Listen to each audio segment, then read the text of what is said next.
The film starts introducing a documentary which investigates the time of fear and occult unrest of the late 70s. The television covers the chaos and malice, but also provides a place of comfort with various late-night comfort shows. Jack Del Roy, a promising radio host, gets his own late-night show in the UBC called Night Owls, in the hopes of topping the late-night show charts. And it climbs to the top very fast with its entertaining combination of sketch comedy, interviews and music, slowly capturing the heart of America. With rising fame, Jack hopes to covet the top-rated crown of late-night shows. He and his partner Madeline, the love of his life and always by his side, is considered to be the happiest couple in show business. But the path is not easy as he has to compete for ratings with The Tonight Show starring Johnny Carson, which seemed to always beat Jack's show by a punch. Through his television connections, Jack makes regular visits to The Grove, an elite camp for rich and powerful men. Established in the 1800s, the cult-like organization has members in every top-ranked positions: politicians, entertainers, and captains of the society. Although they portray themselves as a harmless summer camp for the rich, many speculate their influence in making or breaking careers of celebrities and conducting arcane ceremonies. 4 seasons on, and Jack still fails to catch up to Carson. Nominations mount up, but Jack knows history only remembers the winners. Sometime late in September 1976, his wife Madeline contracts terminal lung cancer despite being a non-smoker. In October, Madeline makes an appearance in the show describing how they fell in love. Despite being the top-rated episode of the show, it still falls short of Carson's Tonight Show. 2 weeks later, Madeline passes away, her death having a major effect on Jack as Night Owls halts its production and Jack disappears from the eye of the media. Jack ultimately returns after a very short time, just 1 month after Madeline passed away. But the show does not attain the same level of success. The gap between the Night Owls and The Tonight Show just keeps getting bigger and bigger. In order to recover his rating, his producer Leo Fisk and Jack decide to do controversial skits, but they backfire miserably and the ratings plummet even more. Desperate, Jack decides to do a special occult-themed episode on Halloween night at the show's Manhattan studio, which brings a terrifying fate to him and his crew. Special guests for the show's Halloween episode include psychic Christou, skeptical former magician Carmichael the Conjurer, parapsychologist author June Ross Mitchell, June's subject Lily Diabo, and musician Cleo James. At the start of the episode, Jack scares the shit out of his announcer, Gus, with a silly white rag. The show seems to start well with jokes mocking the Yankees and President Jimmy Carter's brother. Soon Jack announces his first guest, Christou, a medium, then encouraging people to be safe from the occult and also keep an open mind.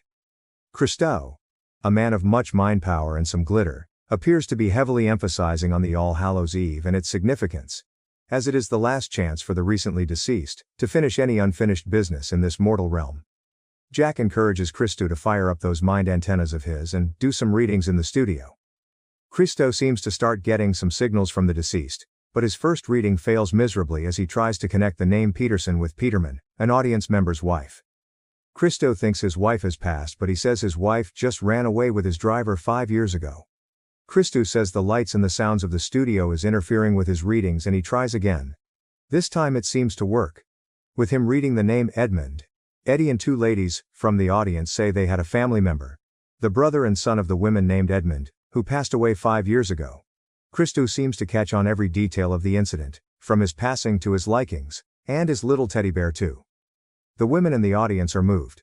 But when Christou takes center stage with Jack again, the screen flickers, and Christou falls down with terrible pain. He shouts the name Minnie, and urges that she needs to talk to someone with a wedding ring who isn't married. Jack asks for someone with a relation to the name Minnie, but nobody comes forward. Gus says maybe the name is something else like Millie, or his great-aunt Molly. But Christou shouts it's not something else, it's Minnie. The studio lights crack, and Christou says, "It's gone." Jack goes straight to commercials.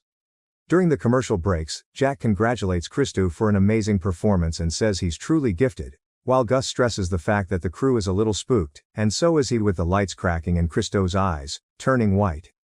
Jack reassures Gus that it's all a show, and the producer Leo Fisk says Gus to suck it up and check the touch-ups. Fisk asks Christou if he is okay and if he needs a bourbon. Christou wants some water and says he needs to leave as he doesn't feel well, but Fisk cares less and forces him to stay for the ratings. Fisk asks for a minute with Jack. Heading to the backstage, Fisk says, "This charlatan has gone all out." And Jack gives credit to Fisk's lightworks. But Fisk says, "I don't know what you are talking about, but I will take the credit if you liked it." Jack is a little spooked, but Fisk says whatever happened is great for the drama and he shouldn't be rattled. Also, the new vice president of marketing and his wife is in the audience, so Jack should give it his all to bring the Night Owls show to the top once again, and this skit has only made it better as the ratings are skyrocketing. Jack is feeling great but still a bit concerned about the final skit and asks Fisk about June and the girl. Fisk says everything is fine and to get on with the show. Jack returns to the stage and has some touch-ups while Christo is still agitated and takes it out on the makeup girl. Jack says to Christo Carmichael Haig, a former magician with great fame now turned leader of a skeptics movement, is coming on next, and he might try to provoke Christo but heed him no mind. Jack brings out Carmichael and Carmichael flexes his conjurer muscles and conjures up a cigar out of nowhere. Carmichael lights the cigar with his hand flame, and Jack is amazed. Jack says Carmichael's feat of group hypnosis was one of his kind back in the day and it amazed him as much as the next person. Carmichael is pleased with the praises. Jack says after hanging up the coat, Carmichael has started an organization, the International Federation of Scientific Investigation into the Paranormal, and it works in debunking hoaxes and alleged possessions. But what if some people, which includes him, wants to believe in something special, something beyond this earth? Carmichael says make no mistakes, he'll be the happiest if something real comes up, and with it the world will be a more interesting place. But bending spoons, divine water tricks, and with a mocking tone to Christo, talking to the dead has no irrefutable proof, and he will continue to expose these charlatans. Carmichael shows his $100,000 check for anyone who can prove him wrong. Jack asks how many have challenged him. Carmichael says dozens. Jack says, and how much money did you have to give away? Carmichael insists not a single penny, and mocks Christo some more. Christo starts coughing and demands his readings were true, but Carmichael still mocks him for the failed readings at the beginning. Jack insists that we all saw the reading with the two ladies, and Carmichael says, yes, even the broken clock is right twice a day. He continues to berate Christo, and Christo, angry with his words, gets up, throws water from the glass in Carmichael's face and tries to leave. Jack stops Christo and says he has trust in Christo, as he believes the last reading for the elusive Minnie may have been for Jack himself, as Minnie was the private nickname for his wife Madeline, and he shows his wedding ring, which makes him the man with a ring without a marriage. Christo starts to feel sick again, his face contorts, as Carmichael is busy berating the claims and offers up $500,000 if Christo can prove him wrong. But Christo falls to the floor and starts vomiting black liquids everywhere. Jack cuts to commercials, but Christo is still suffering with veins popping in his neck, and he shouts, something is not right. His assistant rushes to him and picks him up, takes him to the backstage while asking for someone to call a doctor. Carmichael is still not convinced, as he says the Minnie part was clearly staged by Jack himself, as there's no way that Christo is actually a psychic. Jack shuts him down, but Carmichael insists it's all trade secret and he knows what media people like him can pull for ratings. He asks Jack about the Grove, and his connection to the cult, as they can seemingly make someone's career. Jack says he overestimates their influence, but Carmichael is only interested about the secret handshake and ceremonies. Producer Fisk takes Jack away and says the ratings are off the charts, and at this rate, it is sure Jack will conquer the late night show chart. Jack is delighted and off to start again, when he sees June, his current love interest and a parapsychology specialist from Stanford, getting ready to come on in the next segment, and waves to her. In the next segment, Jack is trying to convince the audience Christo is fine, and Carmichael mocks Christo by saying of course he is fine, that was controlled regurgitation. Jack tries to move on with the show when he hears an ambulance, and an ominous silence falls, but Jack still continues and introduces the book written by June, about the conversations with the demon Abraxas. The book is about the conversations and findings she had with the sole survivor of a demonic cult, Lily. The cult worshipped Abraxas by sacrificing planned pregnancies, and committed mass self-termination by dousing themselves in fire when FBI got to them. Dr. June explains in her video how she and Lily made a connection, but still there is much work to be done. Jack introduces Dr. June, and June brings Lily out, whose face immediately glitches. Jack is immediately creeped by Lily's creepy stare and weird answers. Lily starts to speak to his weakness, but also says her condolences for his deceased wife and how his show will be on top again very soon. Jack thanks Lily and goes to commercials. Jack asks the makeup crew to make everyone look pretty, when Lily speaks, with his dead wife's voice. Don't I already look pretty, Jack? Jack is spooked, and Dr. June grabs him to the backstage and says Lily is getting more unpredictable. Jack thinks unpredictable is good for the sow and the book sale, but June says it's not about the book, as yesterday Lily went into a fugue state and kept asking for Jack. Jack convinces her with his charm that everything is fine, when Fisk interrupts them, and informs Jack that Christo is dead. Jack and Fisk want this to be confidential as they only care about the ratings. In the meantime, Carmichael inquires about Christo's readings with the two ladies in the audience, and asks if someone interviewed them before the show. They say Christo's assistant asked a lot of questions before their entry, and Carmichael makes a remark how it looks like everything is connecting as the ladies also connect the dots. But things were about to get a lot more terrifying soon. Carmichael is in disbelief over June's claims that Lily is connected to a demon who Lily dubbed as Mr. Wriggles. As Carmichael is berating Dr. June and her Stanford Research Center, June tries to explain what a research center does, to get the hang of psychic phenomena and possessions. And by possession, Jack says, "Do you mean the demon Abraxas?" But June believes it is one of the minor demons who serves under Abraxas. As Carmichael keeps mocking June and imitates an Abraxas possession, June gets angry and says, "We are not here for your amusement, Mr. Haig." Carmichael provokes June. "If you are right, then conjure this so-called demon you claim to be inside Lily." Despite June's insistence on possible consequences, Jack convinces her to conjure the demon, Mr. Wriggles. The music instrument starts malfunctioning and breaks the glasses with high-pitched noise. Carmichael still insists it's all fake and provokes June more to bring out Mr. Wriggles. The audience chimes in and June says she will if the crew and audience can help her keep a controlled environment in the studio. Jack is elated, but Jack's sidekick, Gus, brings him to the backstage, saying the crew knows about Christo's death and what Jack is trying to do here is extremely dangerous as Jack doesn't know what he is dealing with. But Fisk and Jack both shut him down, saying this episode will save the show and everyone's jobs. The conjuring starts slow, as June asks Lily to close her eyes and let herself to sleep. Lily falls asleep immediately. June calls Lily back but Lily doesn't respond. When June asks for Mr. Wriggles, Lily starts to violently shake in her restraints. June demands for the entity to speak while Lily laughs in a demonic voice. The demon lifts its head and the audience gasps seeing the terrifying visage. Mr. Wriggles asks June where is he and who are these people. June asks for his purpose, and the demon realizes where he is, and looks at Jack, saying, "Good to meet you again, Jack."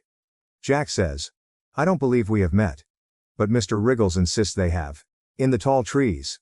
Hinting at what goes on in the grove. Mr. Wriggles starts to mock Jack for what he has done to his previous wife, and now sleeping with Dr. June. Dr. June tries to stop Lily but Mr. Wriggles starts singing disgusting songs about Jack and Dr. June. June slaps Lily, which seems to bring her back. But it's all a show as Mr. Wriggles tries to attack Dr. June when she tries to help Lily. Dr. June performs a small exorcism. Lily's nose starts to bleed. The electricity goes haywire and Lily starts to float. But the exorcism seems to work as Lily comes back. Jack immediately goes to commercials. Carmichael starts to challenge what they did but Jack shuts him off. June tries to ask Jack what happened in the tall trees. Jack says it's nothing and tries to convince her to make themselves available for a regular appearance. June's angry. She says, "This is not a parlor trick, Jack, and everything could go wrong very quickly." Jack says it's okay and starts to cut the restraints of Lily. Gus tries to confront Fisk about what's going on, but Gus angrily shuts him off.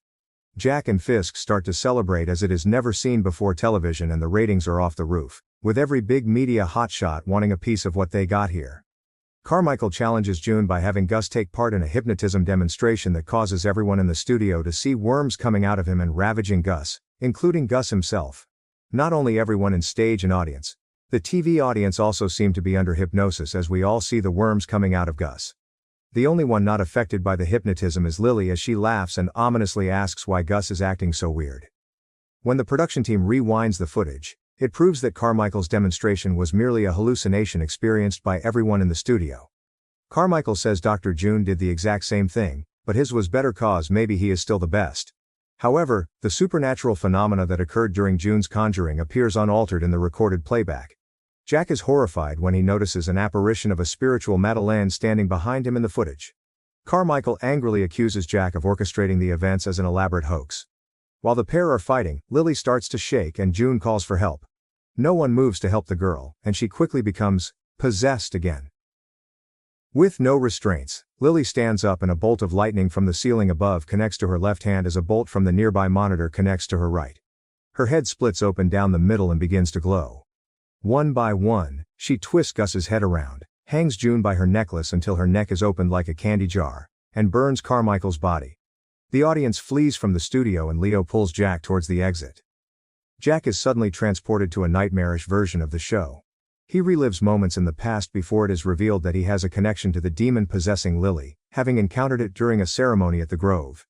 It is also revealed that Jack was indirectly responsible for Madeleine contracting cancer, the price for Night Owl's sudden fame. Madeleine's spirit confronts Jack and she begs him to put her out of her misery as the cancer is causing too much pain. He initially refuses but wants to help his sick wife. Using the ritualistic dagger from Lily's old cult, he stabs it into Madeleine's body. Suddenly the illusion vanishes to the now empty studio, with a horrified Jack revealed to have stabbed Lily. Jack stands over the bodies of his guests and starts repeating the phrase, "Dreamer here awake," the one Carmichael used to break out of a trance. Subscribe for more horror, mystery and thriller recaps.